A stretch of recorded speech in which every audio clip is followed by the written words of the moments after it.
Bonjour à toi et bienvenue dans l'art de ta puissance. Mon prénom c'est Cécilia, je suis coach pour entrepreneurs. J'aime accompagner un entrepreneuriat de cœur visionnaire avec l'idée qu'on va développer son entreprise dans le respect de soi, le respect de son énergie,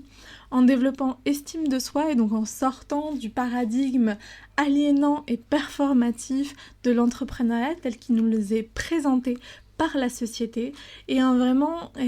construisant pas à pas et parfois des pas qui peuvent être challengeants notre impact, notre contribution pour l'éclosion de ce paradis sur Terre en comprenant que justement chaque jour, chaque instant, chaque minute est vraiment l'opportunité de prendre du plaisir et de diffuser le message de notre être dans le monde. Cet épisode, il est né parce que hier, alors que je préparais les épisodes de podcast pour les 4 prochaines semaines, je cherchais un sujet de podcast et puis je suis tombée sur cette citation qui disait la chose suivante et que j'ai trouvée hyper intéressante et qui m'a ramenée à quelque chose que j'ai vécu moi-même durant cet été et que j'avais à cœur de vous partager.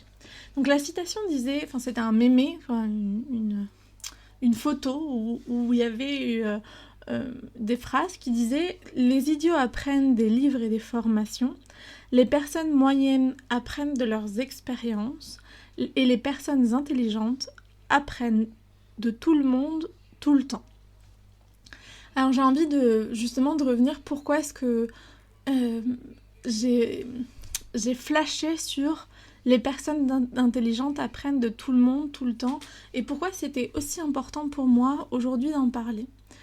Et je vois énormément dans l'entrepreneuriat spirituel ou chez les artistes, parce que c'est les profils que j'accompagne le plus, c'est des créatrices d'entreprises qui ont soit une vibe spirituelle, soit une vibe artistique, et dans ces deux mondes-là, il y a un peu cette vibration du « je suis meilleure que toi », du je me mélange pas à toi,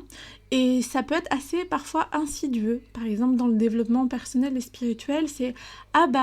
cette personne là elle a pas cheminé, du coup je vais pas passer de temps avec elle parce qu'elle a pas cheminé, et donc finalement ça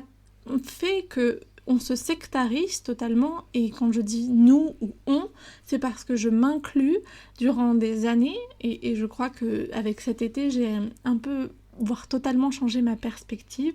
Mais pendant des années, c'était comme si je cherchais à être entourée seulement de clones de moi, c'est-à-dire de personnes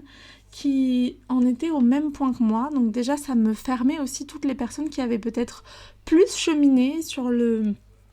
chemin entrepreneurial ou sur le chemin de la conscience, de l'éveil spirituel, ou peu importe les chemins que j'ai pris aussi, peut-être par exemple quand je me suis mis à danser la salsa ou le contact impro, ou toutes ces techniques ou toutes ces activités que j'ai aimé faire durant ces dernières années, il y avait une part de moi qui était là, cette personne, elle n'en est pas là où j'en suis. Et alors parfois en me mettant un peu dans un mode supérieur et parfois en me mettant un peu waouh, en idéalisant la personne, et ça a fait que ça a créé des vraies distorsions dans mes relations. Et je raconte ça et j'espère que tu auras l'honnêteté intellectuelle, si c'est ton cas, parce que bien sûr on n'est pas toutes pareilles, mais si c'est ton cas, de te dire moi aussi parfois je me suis vraiment cru la personne waouh, et en fait là maintenant tout de suite je me rends compte que juste ce que ça a fait, c'est que ça m'a éloignée d'autres personnes. Et pour moi c'est hyper important de revenir sur ce sujet-là, parce que je crois que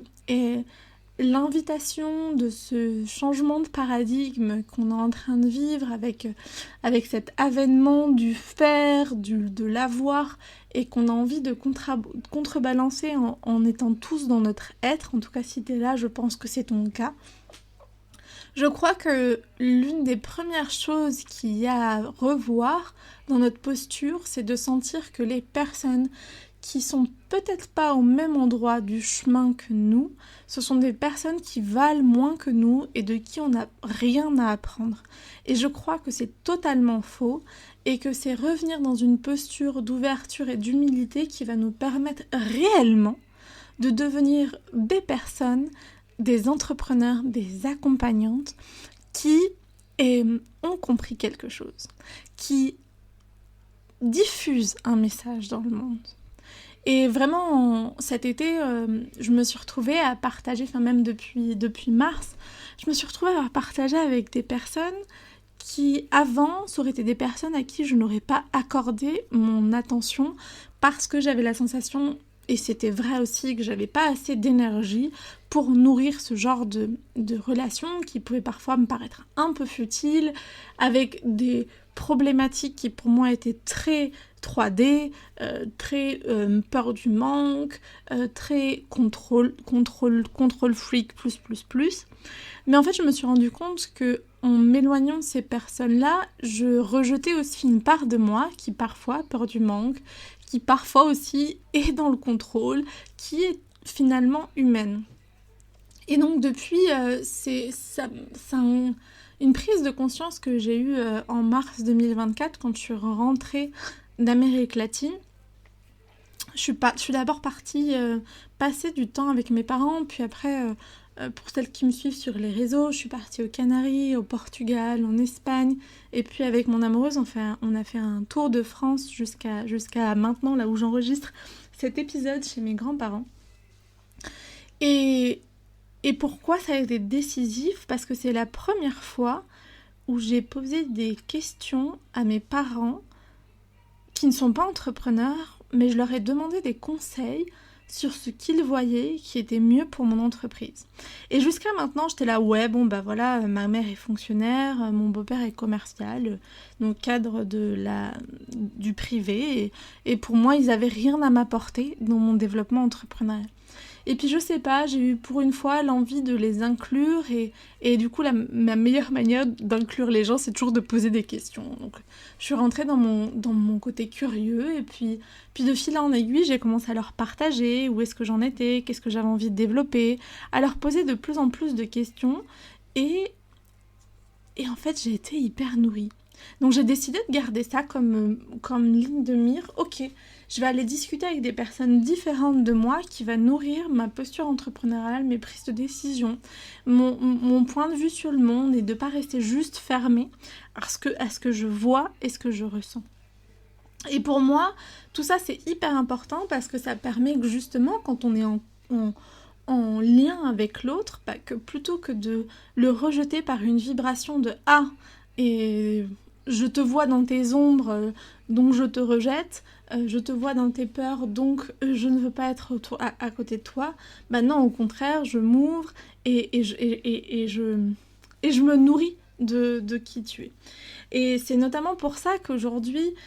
Kaluna, c'est une communauté d'empuissancement donc collectif, avec l'idée de regrouper des entrepreneurs.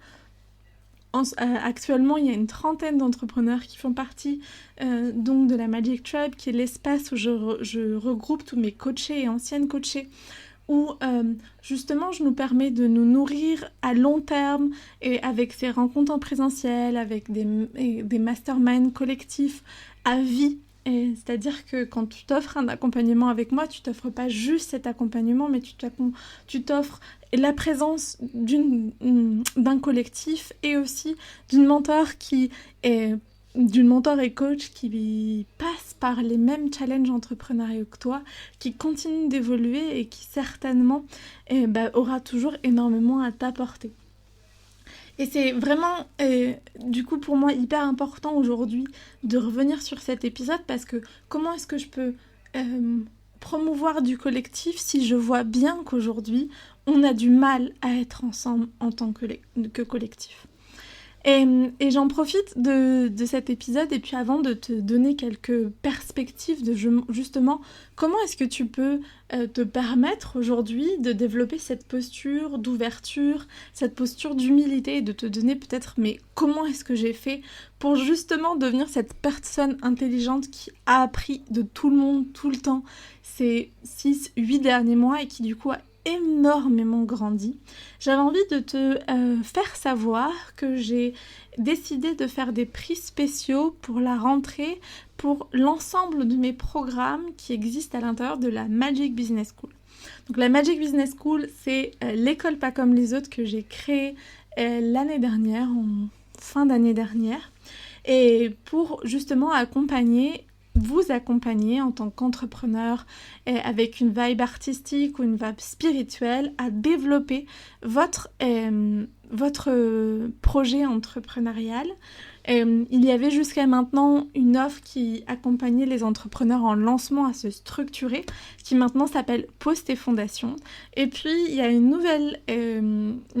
accompagnement qui est en train de naître, qui va s'appeler Déploie tes lumières, qui est pour des entrepreneurs un peu plus avancés, afin de les accompagner à transformer leurs croyances limitantes, peut-être leur structure entrepreneuriale aussi, à vraiment faire un shift dans la relation à l'argent, la relation au temps, la relation à leur énergie, pour vraiment faire exploser les plafonds de verre qui peuvent exister. Et puis, vous retrouverez jusqu'au lundi 30 septembre minuit des tarifs spéciaux pour ces 2 programmes. Et la Magic Business School Pose tes fondations, donc qui est la première partie de l'accompagnement, est normalement à 3 333 € et exceptionnellement jusqu'au 30 septembre, je le laisse à 2 500 € avec la possibilité de payer jusqu'à 10 mensualités, enfin de le payer jusqu'à 10 mensualités. Et puis pour le nouveau format pour entrepreneurs plus avancés, comme c'est un bêta-test, vous retrouvez Déploie ta lumière pour 1 500 € avec la possibilité aussi de le payer jusqu'à 10 fois.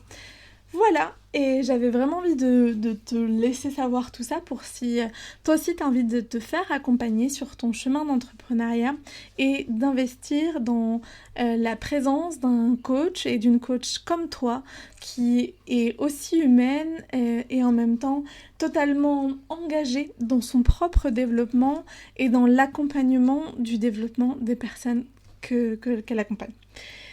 Pour en revenir à justement comment est-ce qu'on peut se permettre de devenir cette personne intelligente, et je mets des guillemets parce que si cette citation était peut-être un peu hardcore ou un peu enfermante en tout cas, parce que je pense que les personnes intelligentes peuvent aussi apprendre dans des livres, sur YouTube, par leur expérience, mais je crois que c'est genre l'étape d'après, c'est ok, j'apprends pas juste par le savoir que je peux engranger de mille et une manières, pas juste par l'expérience, mais vraiment j'apprends de tout le temps, tout le monde, à n'importe quel moment. Donc comment est-ce que moi j'ai vraiment shifté ma posture pour me permettre justement d'apprendre de tout le monde, tout le temps. Et la première chose pour moi, c'était vraiment sortir de cet espace de réactivité et en fait de ne pas être en train d'écouter une personne pour répondre à ce qu'elle dit, mais vraiment pour m'intéresser à ce qu'elle est. Et aller au-delà de ses personnages, son masque, et du coup de sortir de cette posture de j'ai quelque chose à lui apprendre, il faut que je la convainque, et il faut que... Donc en fait de sortir de cette posture un peu de supériorité. Et pour ça, il y a vraiment l'idée de ok, je me mets en posture d'écoute, je me mets en posture d'observateur, et puis la deuxième chose, c'est de développer son humilité. Pour développer son humilité, moi, ça m'aide énormément de me poser la question, déjà de me rappeler que tout le monde fait caca. Hein. Donc, si tout le monde va sur le trône, il n'y a pas non plus de quoi péter plus haut que son cul pour certains ou pas, ni de sentir « Ah mon Dieu !» Non. il n'y a pas de ça. Mais dans l'humilité, ça m'aide aussi de me poser la question, et c'est une question que je pose assez souvent, qui parfois est challengeante, c'est quoi ma plus grande honte? De me rappeler que moi aussi, il y a des moments où je fais pas les choses parfaitement, et du coup, si par exemple, je peux observer chez une personne que je vois qu'elle vibre manque, peur de ne pas avoir assez d'argent, bah plutôt que de me dire franchement ça m'aide vraiment pas du tout, moi j'ai pas du tout envie de ça, de me rappeler que bah moi aussi parfois j'ai peur de pas avoir assez d'argent, que moi aussi il y a encore des fins de mois qui sont pas toujours simples, et que même si aujourd'hui j'ai de la chance de gagner bien mieux ma vie, bah en fait ça n'a pas toujours été le cas, que moi aussi je suis passée par là, et que si je ne m'étais pas retrouvée en face de personnes qui étaient hyper indulgentes, avec énormément de compassion, pour que je puisse déposer, bah ouais en fait il y a des fois financièrement ça va pas, sans me sentir plus petite, et bah en fait certainement j'en serais pas où j'en suis aujourd'hui. Donc c'est vraiment me rappeler que moi aussi certainement je suis passée par là, que peut-être je passe toujours par cette chose que je vois et qui me fait rentrer en réaction. Et du coup ça me permet de vraiment revenir à un pied d'égalité avec les personnes que j'ai en face de moi. Puis le troisième point, c'est que donc après de m'être ouvert à l'écouter, d'être sortie de mon espace de réactivité, d'être dans cet espace d'humilité, de je ne vaux pas plus que la personne, et dans l'humilité c'est aussi l'humilité, là j'ai fait vraiment fait quand on se sent supérieur, parce que c'est un peu ça que je vois et que j'avais envie de dénoncer aussi aujourd'hui, ce truc un peu dans le spirituel New Age, ou alors l'artistique bobo, où on se sent tous un peu plus pété le plus haut que notre cul. Mais il y a parfois aussi, quand on se retrouve face à des personnes qu'on admire, et on est là, waouh, je suis toute petite, bah l'humilité ça sert aussi de se rappeler, ah ouais mais franchement moi j'ai cheminé tout ça. Et l'humilité, c'est aussi la fierté de qui l'on est, de notre chemin, et sans que cette fierté n'empiète sur le chemin et la valeur du chemin de l'autre. Et il y a donc le troisième point que j'avais envie de te partager, c'est aussi comment est-ce que je m'ouvre à admirer l'autre après l'avoir observé, être revenue dans une posture neutre vis-à-vis de lui. Je me dis, ok, qu'est-ce que cette personne a fait que je trouve incroyable? Par exemple, quand je reviens à la conversation avec mes parents, en fait, je trouvais la posture de mon beau-père assez incroyable, parce qu'il est parti en n'étant certainement pas le meilleur des commerciaux, et aujourd'hui il est reconnu, il a des opportunités de continuer de croître à l'intérieur de son métier, et puis il s'y connaît bien, il y a plein de choses sur lesquelles voilà, parce qu'il travaille pour une agence d'intérim. Alors c'est sûr que les agences d'intérim c'est pas forcément ma tasse de thé, mais du coup il a quand même une bonne idée du fonctionnement, des modèles de recrutement, de c'est quoi les phases de recrutement. Donc il y a plein de choses de savoir-faire et de savoir-être qu'il a développé et que je n'ai pas. Donc je me suis permise de lui poser plein de questions. Et puis après, pour me permettre justement de devenir intelligente et d'apprendre de tout le monde tout le temps, c'est d'abord poser des questions. Et puis après, comprendre comment est-ce que je peux apprendre de cette personne, je peux imiter le savoir-faire et le savoir-être qu'il a jusqu'à le faire mien. Et c'est justement après rentrer dans ce processus d'expérimentation, de devenir cette personne moyenne qui apprend par l'expérience. Mais qui apprend pas juste par son expérience, mais par le fait de s'inspirer de l'autre, de faire du mimétisme de l'autre, et de se dire ok, là je suis en train d'apprendre parce que j'ai été en contact avec cette personne qui m'a transmis ses savoirs et que je me les suis appropriés. Mais pour pouvoir faire ça, il faut vraiment sortir de ce mode et arriver à être dans cet espace d'admiration qui est juste. Pour moi, l'admiration, c'est pas la fanatitude. L'admiration, c'est je vois sa personne pour qui elle est, dans ses ombres et ses lumières.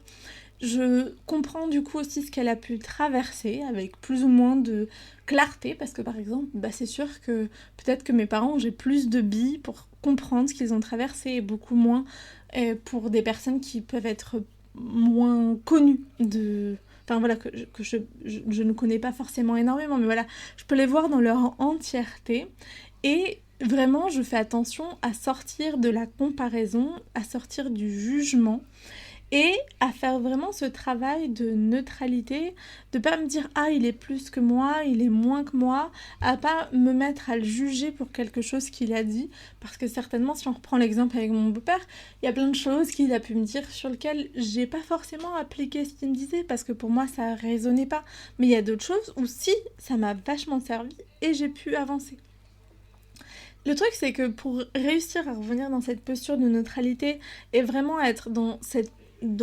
compréhension de l'autre tout aussi différent qu'il soit de moi, a quelque chose à m'apprendre, c'est vraiment de passer par ce processus de guérison de mes peurs, de mes traumas, et donc de sortir de cette peur du rejet. Parce que souvent, en fait, la vraie raison qui nous pousse à ne pas vouloir rentrer en contact avec des personnes qui sont différentes de nous, on va dire que c'est parce qu'elle est trop comme ci ou pas assez comme ça, mais la vraie, souvent ce qui motive réellement derrière, c'est la peur qu'on nous trouve trop comme ci ou pas assez comme ça. Et donc du coup, c'est revenir aussi à est-ce que j'ai envie de rentrer en lien avec l'autre ? Et si j'ai envie de rentrer en lien avec l'autre, comment est-ce que je peux m'offrir ça et en observant la personne qui est en face de moi et en la reconnaissant pour ce qu'elle a à m'apporter. Et je crois que la dernière chose que j'avais envie de vous partager, et dans ce qui m'a servi cet été pour justement apprendre de tout le monde tout le temps, ça a été de me poser les bonnes questions et de poser les bonnes questions aux personnes que j'avais en face de moi. C'est-à-dire que j'ai fait certainement les mois, années d'avant, ce travail de guérison, de sortir de la comparaison, de sortir du jugement pour revenir à un état de neutralité, travailler aussi sur mon humilité, et ça m'a permis de sortir de ma réactivité, de sortir de cet espace où j'avais envie de convaincre l'autre et de revenir à ok, et cette personne en face de moi, il y a quelque chose que je trouve incroyable, j'ai envie de l'admirer, en tout cas j'ai envie d'apprendre de lui, et j'apprends de lui en me posant les bonnes questions. C'est waouh, c'est quoi que je vois qui me plaît, et en sachant lui poser les bonnes questions pour pouvoir apprendre à ses côtés. Donc voilà, et c'est ce que j'avais envie de vous partager dans cet épisode de cette semaine. J'espère qu'il vous aura plu. Et je t'invite à me retrouver sur les réseaux sociaux. Et mon Instagram a un peu changé. Maintenant, tu me retrouveras à @cecilia_germain. Et puis bon, mon site internet c'est toujours le même, Kaluna by Ceci. Mon mail c'est toujours hello@kaluna by Ceci. Et puis comme je te disais, il y a des offres assez exceptionnelles sur les programmes de la Magic Business School. Donc si tu avais envie de te faire accompagner par moi dans les prochains mois pour cet hiver, c'est peut-être ton bon moment. Et puis on se retrouve la semaine prochaine pour un nouvel épisode de l'Art de ta puissance. N'oublie pas de partager cet épisode à tout entrepreneur que tu connaîtrais autour de toi et qui aurait besoin d'évoluer et dans son lien à l'autre et de revenir à un espace où il apprend de tout le monde tout le temps, parce que peut-être que tu le sais ou en tout cas tu viens de le découvrir. Et c'est ce qui va nous permettre de continuer d'évoluer ensemble. Et franchement,